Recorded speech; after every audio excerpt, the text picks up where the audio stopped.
सो भैया mid term exams जो हैं वो काफी नजदीक है और आप लोगों में से काफी बच्चे हो जिन्होंने अभी तक मिड टर्म के लिए कुछ भी नहीं पढ़ा होगा।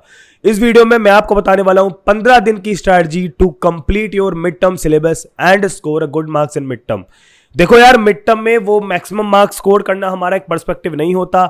मिड टर्म में हमें 95-98% लाना हमारा पर्सपेक्टिव नहीं होता, ऑब्वियस सी बात है। बट मिड टर्म एक ऐसा पॉइंट है जिसके जरिए आप लोग अपनी बोर्ड्स को बहुत ही अच्छे से गार्निश कर सकते हो। अब देखो यार, सिंपल सी बात है, मैं तुमसे एक छोटी सी चीज पूछ रहा हूं। मैं कह रहा हूं कि एक बहुत ही बड़ा सा मतलब समझो कि 500 किलो की बिरयानी बनी है लेट्स सपोज, और वो 500 किलो की बिरयानी तुम्हें मार्च में खा के खत्म कर देनी है। अब ये हो सकता है कि वो 500 किलो की बिरयानी तुम लास्ट के 2 महीने खाओ तो ऑब्वियस सी बात है तुम वॉमिट करोगे और तुमने उसको कोई कीमत ही नहीं कि कंप्लीट कर पाना है। बट लेट्स सपोज अगर तुम वापस आओ और मैं कहता हूं कि आधी प्लेट तुमने क्या करी, जुलाई अगस्त तक खत्म कर दी, ज्यादा सितंबर तक खत्म कर दी, और फिर उसके बाद आराम से रीसेट होके नॉर्मल होके फिर से आधी पेट और आधी प्लेट या फिर कह लो आधे जितने भी क्वांटिटी थी वो बाकी में हमने 2-3 महीने में कंप्लीट कर दी। अब ये चीज बहुत ही स्मूथली जाएगी। बस हाफ ईयरली एग्जाम का ये बहुत ही बड़ा रोल है। हाफ ईयरली एग्जाम भले मार्क्स पर्सपेक्टिव से लास्ट में ना जुड़ता हो, बट टीचर्स के बीच में इमेज बनाने के लिए और अपनी सेल्फ रियलाइजेशन के लिए कि तुम कितना पढ़ चुके हो, ये बहुत जरूरी है। For me being honest with yourself matters the most then, मेरे हिसाब से कि आप किसी और से भी ऑनेस्ट रहो उससे कोई मतलब नहीं है, लेकिन खुद से ऑनेस्ट रहना बहुत ज्यादा इंपॉर्टेंट है। हाफ ईयरली एग्जाम आपको आपकी स्टेटस, आपका पोजीशन बहुत अच्छे से बता देती है। ठीक है, इतना कहना जरूरी था हाफ ईयरली एग्जाम के लिए, मुझे नहीं लगता इससे ज्यादा बताना होगा। Now let me tell you about one thing, कि जो तुम्हारा हाफ ईयरली एग्जाम है वो चाहे कितने भी दिन में आ रहा हो उससे मेरे को कोई मतलब नहीं है।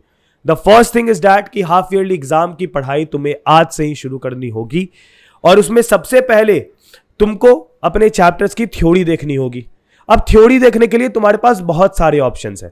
जैसे मैं बता दूं कि हम लोग एक क्रैश कोर्स बैच आप लोगों के लिए लेके आ रखे हैं with your favourite educator Bharat Panchal sir, Nikita ma'am, Vishal Mahajan sir, Shipra ma'am, ये सारे जो टॉप एजुकेटर जो हैं जिनसे आप इन चैनल पे पढ़ते हो, इन सभी के का एक बैच आपके लिए लेके आ रखे हैं जो कि सिर्फ 1499 का है, जिसमें कि तुमको एक्स्ट्रा डिस्काउंट मिल जाएगा अगर तुम कोड यूज करते हो PDNS10। तो तुम अपने मिड टर्म की पढ़ाई जो है इस क्रैश कोर्स बैच से भी कर सकते हो, और नहीं तो अगर तुम YouTube से पढ़ना चाहते हो तो हमने एक YouTube पे भी सीरीज चला रखी है जहां से आप पढ़ सकते हो, और वो भी विद द टॉप एजुकेटर्स। तो it totally depends on you, क्योंकि भाई उसमें थोड़ा आपको planner, question set, time table, routine, ये सब बहुत अच्छी अच्छी चीजें, मटेरियल्स वगैरह मिल जाते हैं, तो वो थोड़ा सा एक प्लस पॉइंट हो जाता है आपके लिए।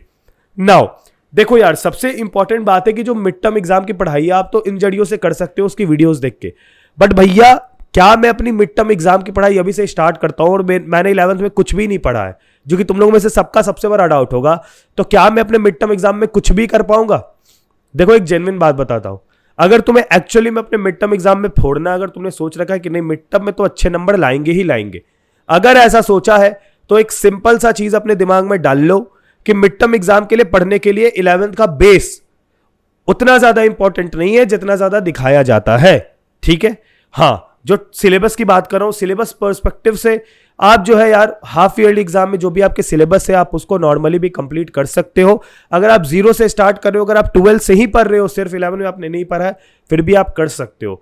तो अपने अंदर थोड़ा भी डाउट आ रहा है जिसकी वजह से तुम अपना टाइम बहुत ज्यादा बर्बाद कर रहे हो वो पीछे की चीजें देखने में, तो तुम अभी उसको होल्ड पे रख के अपनी पूरी फोकस इधर दे सकते हो ना। यार सिंपल सी बात है, बहुत बच्चों को रूटीन मिल चुके हैं, बहुत बच्चों को नहीं मिले। जिनको मिल चुके हैं यार, ऑब्वियस सी बात है, कब एग्जाम है वो देख लो, एग्जाम में कितना दिन बचा है, कितने चैप्टर बचे हैं, number of chapters by number of days कर सकते हो, या number of days by number of chapters कर सकते हो, और देख सकते हो कि एक चैप्टर पे कितना दिन लगने वाला है, और उसी हिसाब से अपना टाइम टेबल और स्केड्यूल को प्लान कर लो। ठीक है, ये बहुत ज्यादा इंपॉर्टेंट चीज है। हाँ, मिड टर्म बैच से पढ़ना चाहते हो, जो आप के लिए क्रैश कोर्स आई है टॉप एजुकेटर की, तो उसमें आपको वो अपने अकॉर्डिंग पढ़ाएंगे, लेकिन आपके एग्जाम से पहले खत्म करवा देंगे, क्योंकि हमने एक एस्टिमेशन बनाया था कि कितने सारे जो स्कूल्स हैं उसके मिड टर्म एग्जाम कब हो रहे हैं, और ऑन एवरेज जो सबसे बिगिनिंग का डेट है हम लोग उस डेट को मान के चल रहे हैं कि उस समय आपका मिड टर्म एग्जाम होगा। हमने एक सर्वे कराई थी। नाउ अब बात करते हैं मिड टर्म एग्जाम में एक्चुअल में सिलेबस को कंप्लीट करने के लिए आपने बता दिया भैया कि नंबर ऑफ चैप्टर्स वाले काम कर लो, वो कॉन्सेप्ट लगा लो कि एक चैप्टर पे कितना दिन देना है, बट एक्चुअल बता देता हूं जो मेरी सबसे इंपॉर्टेंट पॉइंट है इस पूरी वीडियो की, कोई टाइम स्टैम्प डाल देना नीचे। मिड टर्म को इस तरीके से पढ़ो कि तुम्हें इसे दोबारा ना पढ़ना पड़े, क्योंकि अगर दोबारा पढ़े तो सिर्फ रिवीजन पर्सपेक्टिव से पढ़े, वैसे ही नहीं पढ़े जैसे अभी पढ़ रहे हैं। इसलिए मैं बोल रहा हूं क्योंकि फिर बोर्ड्स पे तुम्हारे पास जो लोड हो जाएगा वो सिर्फ 50% का हो जाएगा। जिसके वजह से तुम यार अपनी जो मिड टर्म की जो लोड तुम आधे खत्म करके जा रहे हो और उस समय तुम पढ़ोगे, तुम्हारे लिए काफी आसान हो जाएगा बोर्ड्स को क्लियर आउट करना। मैं ये नहीं कह रहा कि बोर्ड्स के समय इन चैप्टर्स को पढ़ना ही मत, नहीं पढ़ना, अपनी चीजों को चेरी ऑन द केक लगाने के लिए, फ्रॉस्टिंग करने के लिए, केक की उसको प्रॉपर तैयार करने के लिए पढ़ना। लेकिन यार इस तरीके से मत पढ़ना कि तुम्हारे पास 14 चैप्टर्स का पूरा लोड आ जाए बोर्ड्स के टाइम पे और तुम ये कंफ्यूज हो जाओ कि अभी मैं स्कूल के साथ चलूं या कोचिंग के साथ। अगर तुम्हें स्कूल कोचिंग के साथ एग्जैक्टली चलना है, ये तुम्हारे लिए बहुत अच्छी अपॉर्चुनिटी है कि तुम हाफ ईयरली में अपना काम खत्म रखो हाफ ईयरली का, ताकि फिर तुम अपने जो सेकंड फेज है हमारे, यानी कि जो सेकंड सेशन या कि जो सेकंड टर्म है, जो कि हमारे बोर्ड्स के लिए भी इंपॉर्टेंट है, ऑब्वियसली दोनों टर्म इंपॉर्टेंट है, बट उसको मैं आराम से स्कूल के साथ कर पाऊंगा, कोचिंग के साथ कर पाऊंगा। एंड में जाके मैं थोड़ा मेस्ड अप नहीं हो जाऊंगा, क्योंकि ये लोग तो अपने हिसाब से बहुत सही समय पे सारी चीजें करा देंगे, समझे। तो हाफ ईयरली एग्जाम पे फोकस अपना पूरा रखो। 15 दिन की स्ट्रैटेजी अगर लोगे तो हर दिन पे एक चैप्टर करना है।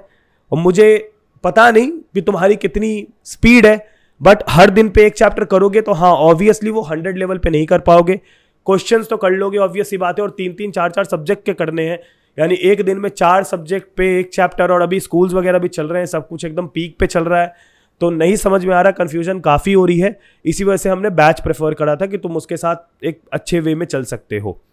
बट अगर तुम एक पैटर्न से पढ़ते आ रहे हो और तुम्हें लगता है कि हाफ ईयरली के लिए मैं अलग से पढ़ूंगा तो वो मेरा पैटर्न जो है वो खराब होगा, तो यार हाफ ईयरली के लिए उतना ही पढ़ो जितना तुम स्कूल में अच्छा डिसेंट मतलब ठीक ठाक लाने के लिए पढ़ सकते हो, ठीक है। बस इतना ही कहूंगा, अपने पैटर्न और अपने फ्लो को मत तोड़ना। अगर तुम एग्जैक्टली एक पैटर्न से चल रहे हो, ठीक है, उसको मत तोड़ना। ये भी एक बहुत बड़ी टिप है, कोई टाइम स्टैम्प नीचे डाल देना। अब हाफ ईयरली के लिए कैसे पढ़ना है मैंने तुम्हें बहुत अच्छे से एक्सप्लेन कर दिया इस वीडियो में। हाफ ईयरली के लिए उतना ज़्यादा टेंशन मत लो, उतना ज़्यादा इसको सर पे मत चढ़ाओ, बट हाँ इसके लिए इस पर्सपेक्टिव से तो पढ़ ही लो कि मेरे पे बोर्ड्स पे लोड कम हो जाएगा, मैं थोड़े आराम से बोर्ड्स के टाइम पढ़ सकता हूँ, मैं थोड़े आराम से बोर्ड्स के टाइम चिल करके पढ़ सकता हूँ, कोई दिक्कत नहीं है। एक बार में मेरे पे 14-15 सब्जेक्ट्स का वार नहीं होगा, ठीक है। हाफ ईयरली को इस पर्सपेक्टिव से पढ़ो and all the best for your preparation. पूरा दम लगा के मेहनत से पढ़ो, और जिसने अभी तक कुछ नहीं पढ़ा है तुम लोगों के लिए भी एक बहुत बम्पर वीडियो आने वाली है, तो उसके लिए रेडी रहना, ठीक है। टिल देन अपना ख्याल रखना, bye bye, take care, peace. This is Ritu भैया साइनिंग ऑफ। जय हिंद, वंदे मातरम।